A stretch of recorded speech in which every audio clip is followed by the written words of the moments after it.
Space, the final frontier. These are the voyages of a new Trekkie.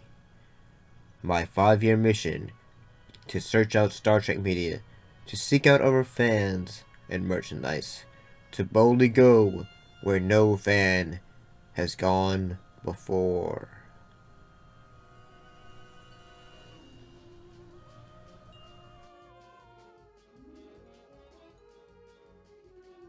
Greetings and salutations. I'm about to talk about more episodes of Star Trek Discovery. Because why not? So this I'm looking at the episode Magic to Make the Sanest Man Go Mad.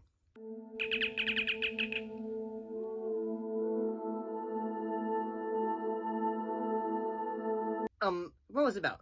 Well, as the U.S. Discovery crew attempts to let loose at a party, an unwelcome visitor comes aboard bringing a problematic and twisted sequence of events. In this case, Harry Mudd returns, and I gotta say that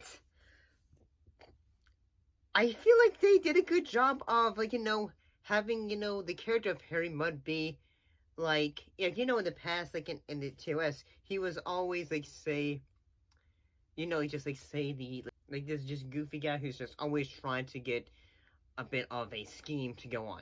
And I kind of liked, what they did here, in that, at the same time, yes, he's wanting revenge, because, he was left there, because, he was trying to get back to his wife, Stella.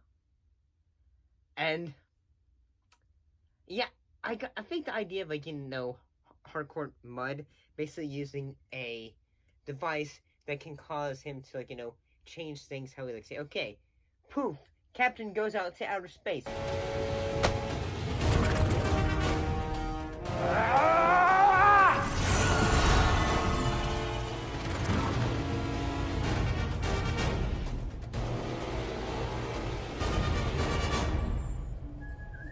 Or poof, you no longer exist and all that. I think, okay, that's honestly pretty cool.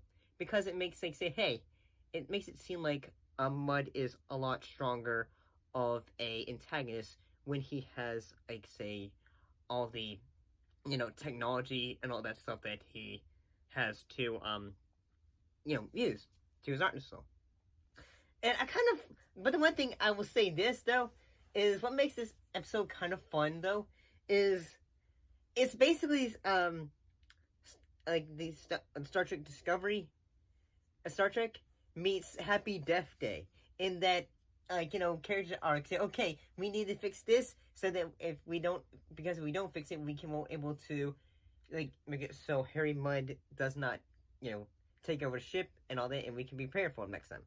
And, yeah, I kind of like that as a story, say, a time loop, but every time they try to change it, it goes well to their advantage. Yeah, I thought it was pretty entertaining. I thought the action moments were fun, like the multiple sequences in which Mudd is using his phaser and all that. I'll figure out how that little motor of yours works sooner or later. I've got all the time in the world. But okay, that's pretty cool, and the fact that he comes out of a whale, kind of space whale, I think that was pretty entertaining. I thought, okay, that's a bit of an interest. I'm not really sure. I kind of enjoyed it. I really did. It gave me a bit of yeah, if this is what I'm going to be expecting from Star Trek Discovery, I'm in for this ride.